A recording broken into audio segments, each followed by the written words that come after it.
Let's continue with what we're doing last time.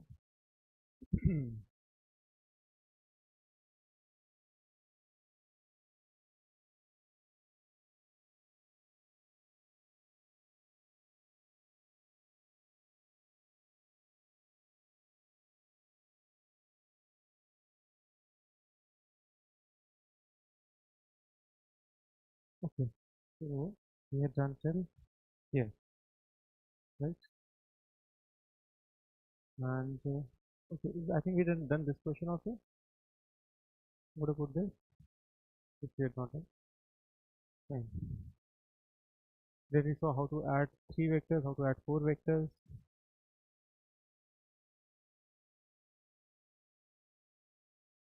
So now we have to start with position vector, right? So let us see what is position vector.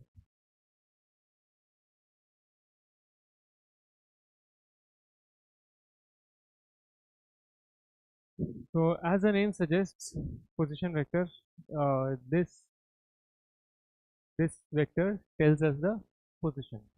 Right? It tells the position of any point or particle. It will tell the position of point. It will tell the position of particle also. Right? And with respect to the origin. So let's say your point or particle is here, and with respect to origin, that is your r vector. Right?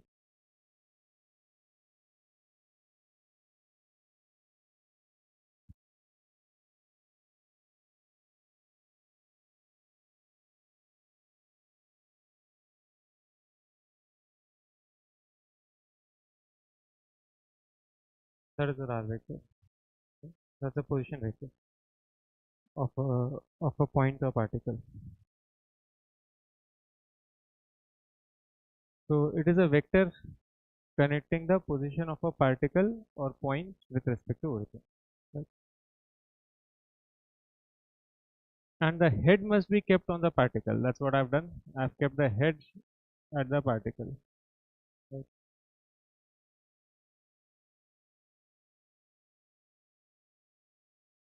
And tail at the origin.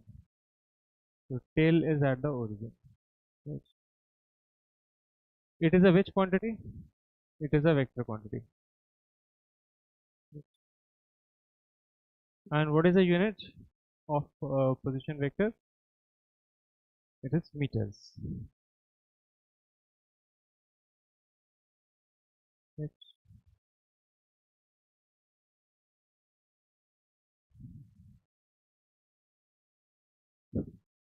take this out.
let's go ahead. Now let us see what is displacement. Displacement is also a vector. Like position is a vector quantity, so is displacement. Displacement is also a vector quantity, right? And it's a vector joining the initial location of a point or particle to final location. So what does it mean? Let's say the particle initially was here and it goes like this and reaches here, right? So this is the final location and this is the initial location. Initially the particle is here, then it goes in this way, right?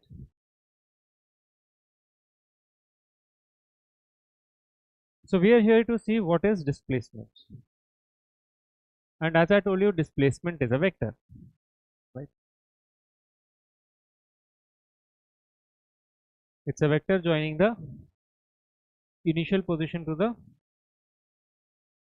final position, something like this, right? And arrow should be where? At the final location. At the final location. Arrow should be at the final location, right? And tail on the initial location.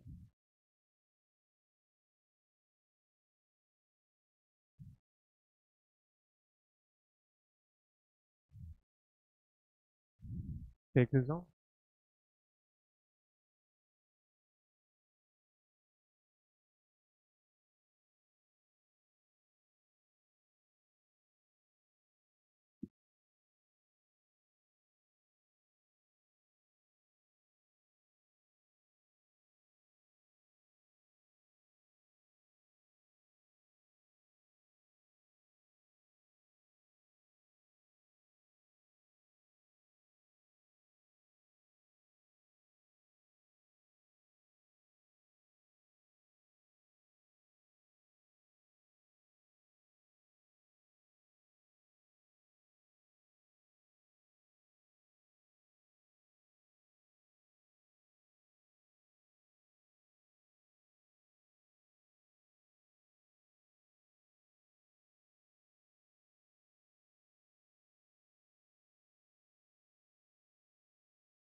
Go ahead. If an ant moves 3 meters along the x-axis like this,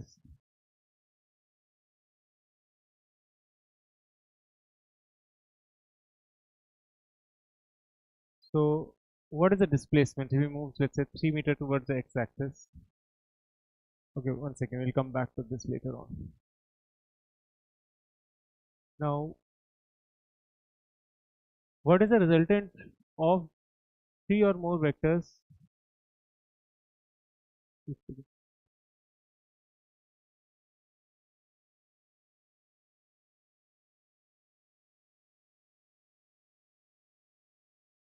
We'll do some more things here. Let me let me tell you some more about this, right? So what we can do is,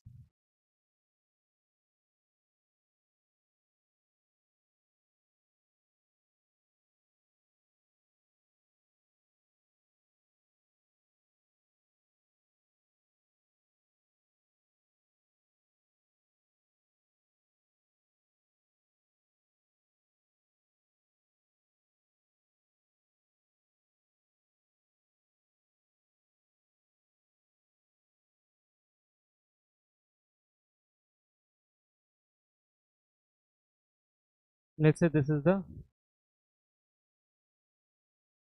Uh, I'm just joining some lines and then I'll talk to you. What are they? Now, can you tell me which vector is this? This is which vector?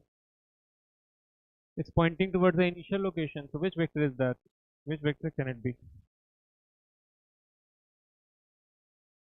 This is R. Is R initial, right? Initial vector. And this R final.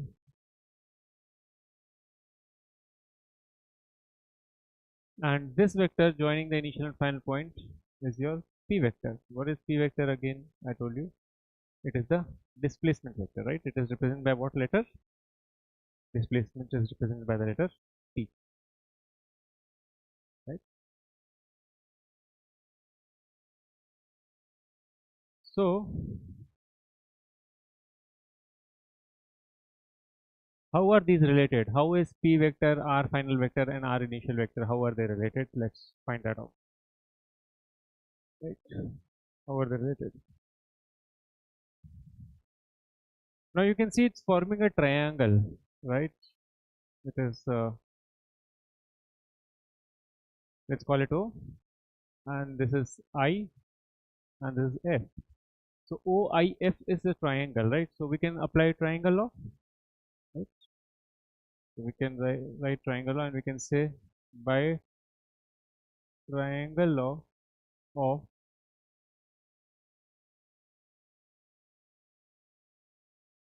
vector addition.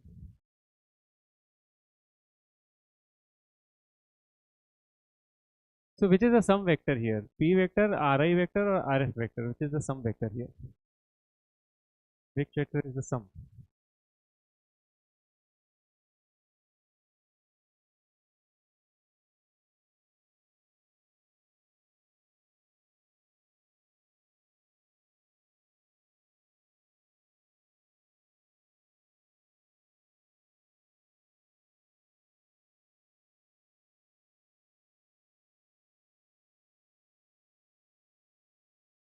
So let's say, where is head and head?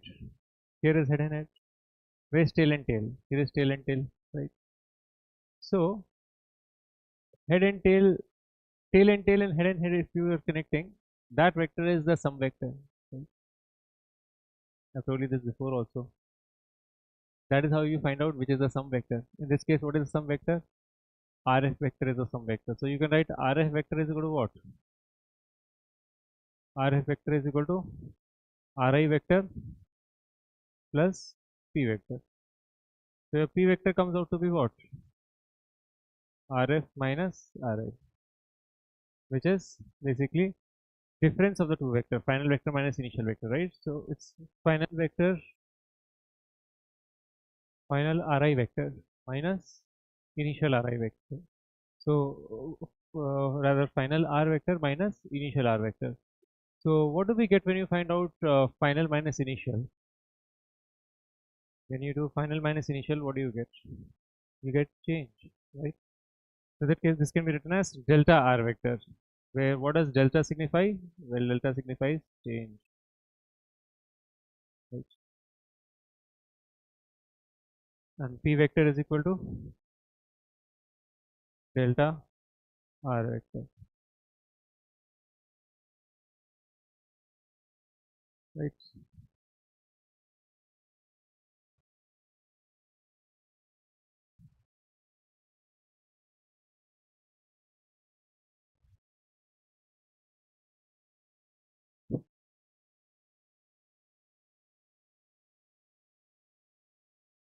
So take that part also down.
Fine, let's go ahead then.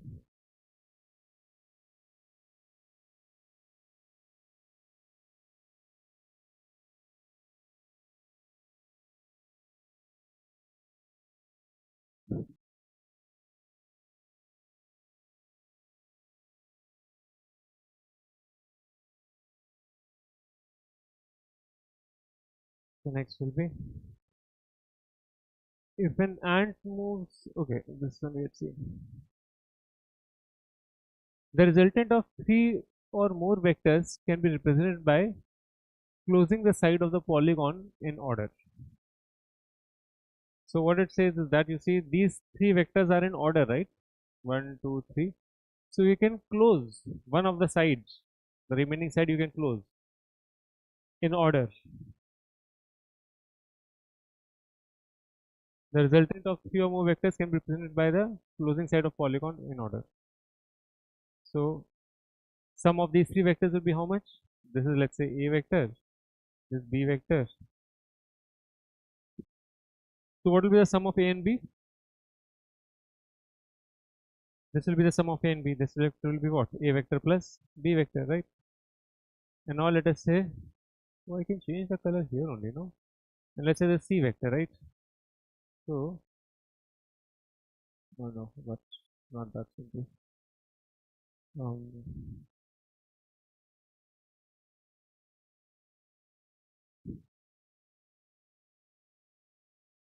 so this is, let's say, C vector, and let us say you want to add A vector plus B vector plus C vector. This is what you want to add, right? But when you add A and B vector, when you add, what you get is something called A and B vector is this vector, right? Single vector. Let us call that R vector, you know. So what you get is R vector plus C vector, right? And what is R vector plus C vector? What is this vector plus this vector equal to? That will be this vector, right? And this is nothing but R vector plus C vector, which is equal to R vector itself is how much? A vector plus B vector plus C vector is already there. So this vector becomes A vector plus B vector plus C vector, right? So that is what it says, that the resultant of three vectors is directly another vector which is closing the side of the polygon.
Let's go ahead.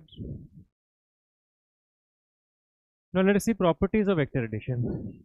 So for two vectors a and b, a plus b can be just written as b plus a. It doesn't matter. Right? How you add the order of addition doesn't matter. A plus b is as good as b plus a. Right? This is like your rules of algebraic addition, right? Like so, a plus b plus c. What do you think can be written as? Of course, it can be written as a plus b added together. Like here, what you are adding together first, b and c, right? But you could as well go ahead and instead add a and b together and then add c to it, right? It works both ways. No worries. And you might as much write it as a plus c plus b also. It doesn't matter. For a vector a and two scalar quantities m and n, this can be written as m a. You can just open the bracket. It will be m into a plus n into a.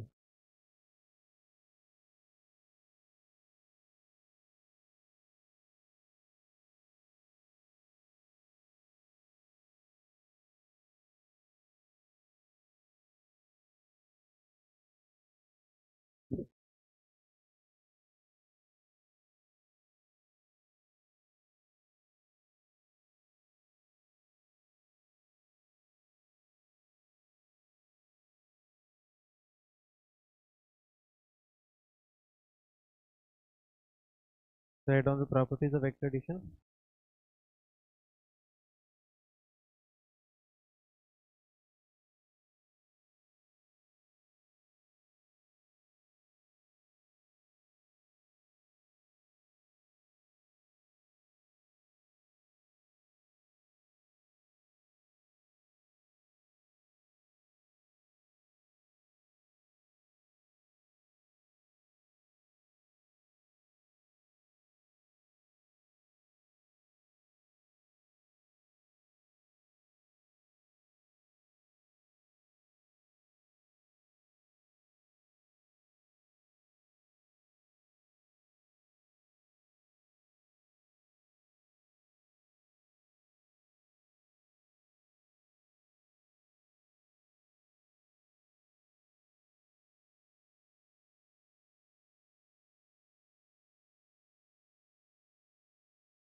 Go ahead. Parallelogram law of vector addition.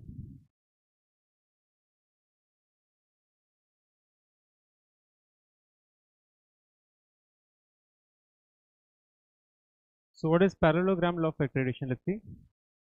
Before this also we have seen a law of eddy vector addition. Which law we had seen before this? And what was it called? It was called triangle law of vector addition, right?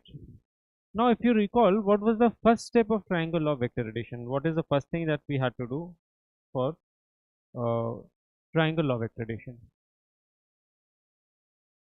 We had to bring what together? We had to bring the head and tail together, right? So it was triangle law asked me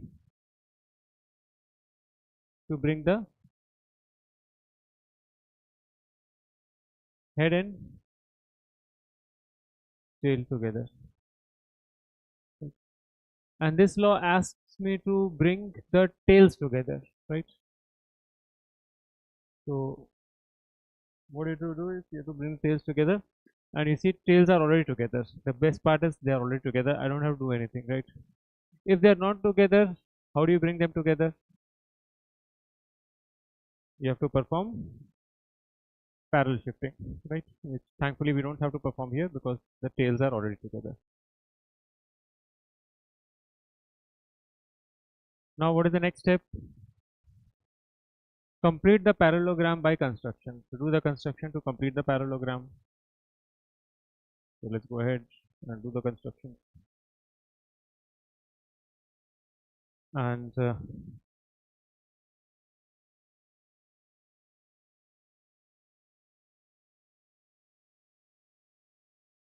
it'll be something like this, right?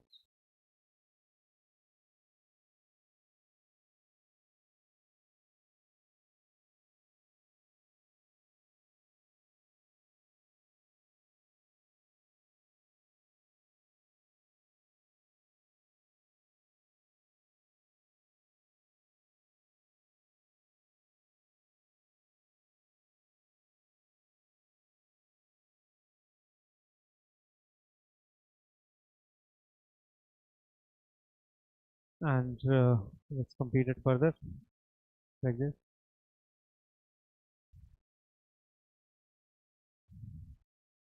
Actually, I could just bring this together and see if it is really parallel or not, and then decide. Now this seems to be almost parallel, right? Yeah. And this guy, does it seem to be almost parallel to this? Let's find out. Yes, it is. Yes. Fine. So now let's do the construction. After what is the first step, guys? Complete the parallelogram. That's the first. The second point, right? So I'm just completing the parallelogram. You see, by putting in text together, right? So my parallelogram is complete. Now join the clubbed up tails. So what is clubbed up tails? Clubbed up tails. Call it CT, right? Clubbed up tails is CT. So where is clubbed up tails, guys? Here, sorry, the tails are clubbed up here, right? So this is your CT, clubbed up tails. So to join the clubbed up tails to the opposite side, like join it to the opposite side, like so, right? Let's do that.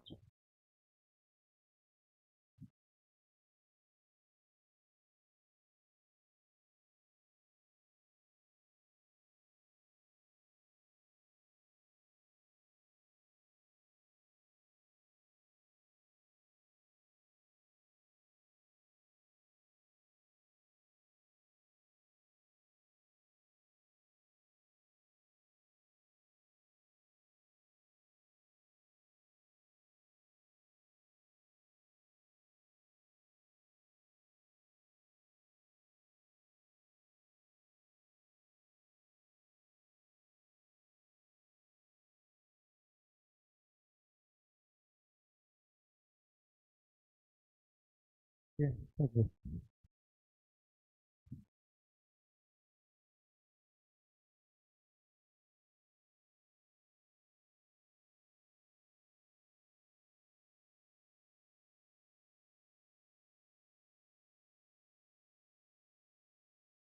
And this is which vector?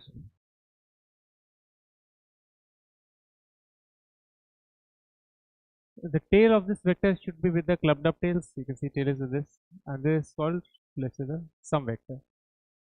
And these are your A vector and B vector. This is your A vector, and that's your B vector. Right? And that's a sum vector. So what is sum vector equal to? Well, of course, it is a sum of A vector plus B vector.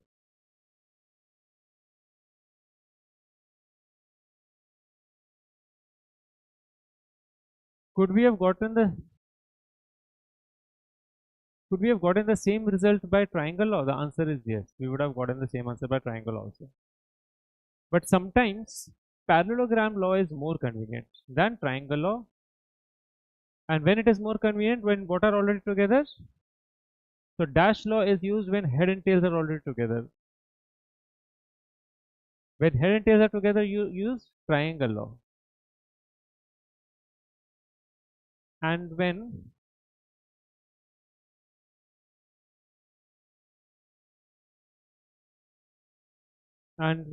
dash law is used when tails and tails are already together, you use parallelogram law, right? So different laws depending on different time. Write it down. So depending on different situation. When head and tails are together, triangle law. When tails are together, parallelogram law.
Okay, so let's go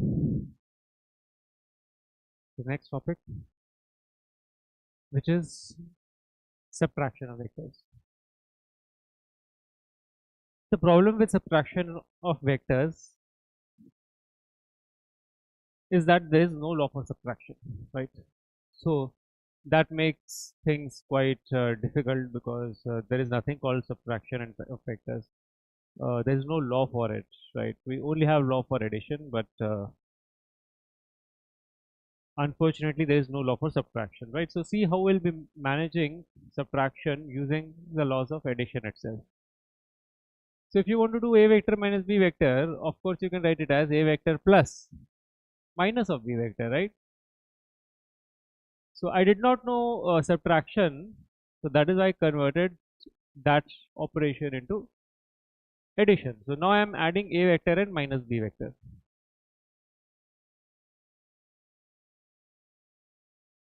right?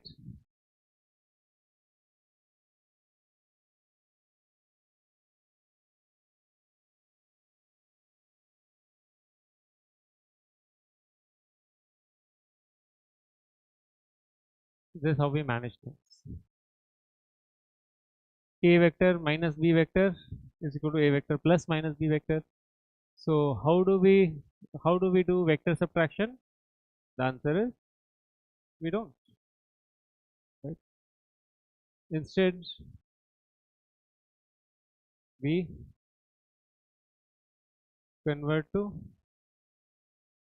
vector addition, right?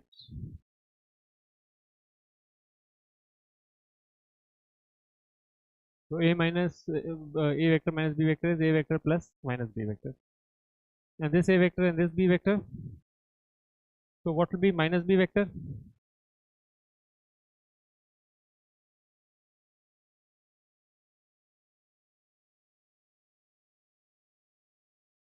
This will be minus b vector, right?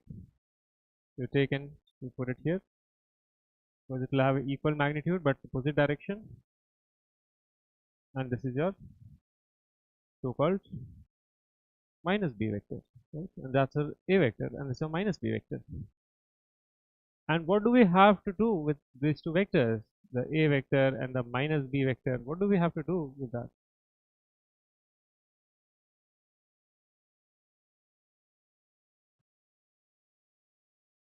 We can add these two vectors, right? That's what we have to do. We have to add a vector and minus b vector. But if you see, guys, that what are together for these two vectors, what are together? So you'll notice that for the a vector, it is the head that is together, and for the minus b vector, it is a tail that is together, right? And what are together exactly? Like you can see that head and tails are together, right?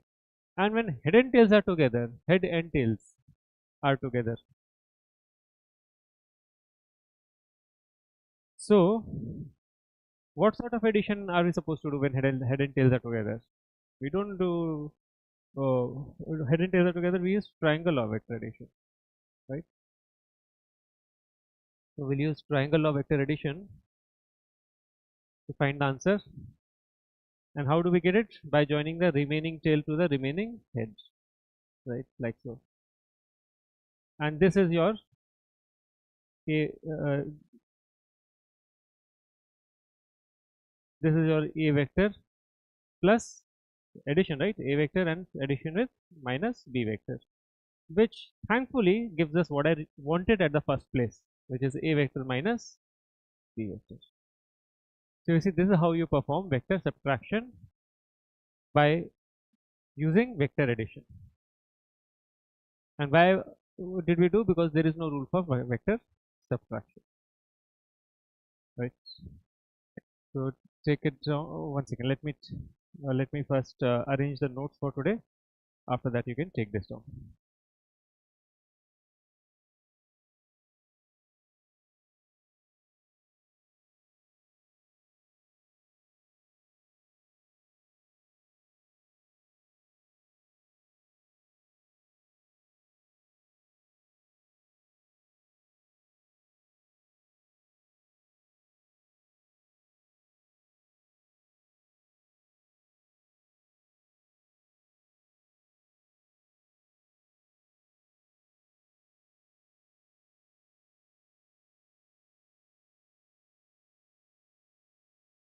right? And with that, let me add a page for homework.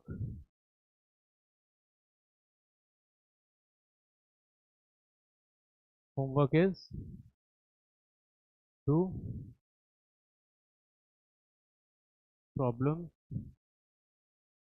from DPP1 unit and measurement,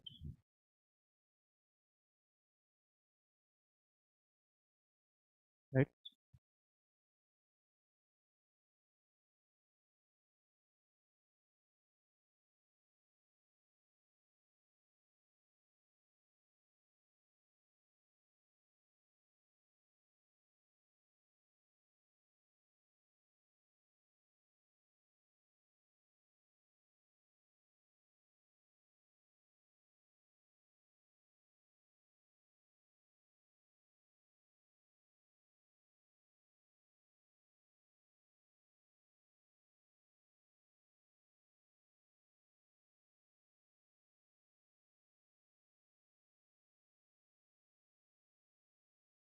Right. So you can take this down now. Write down vector subtraction.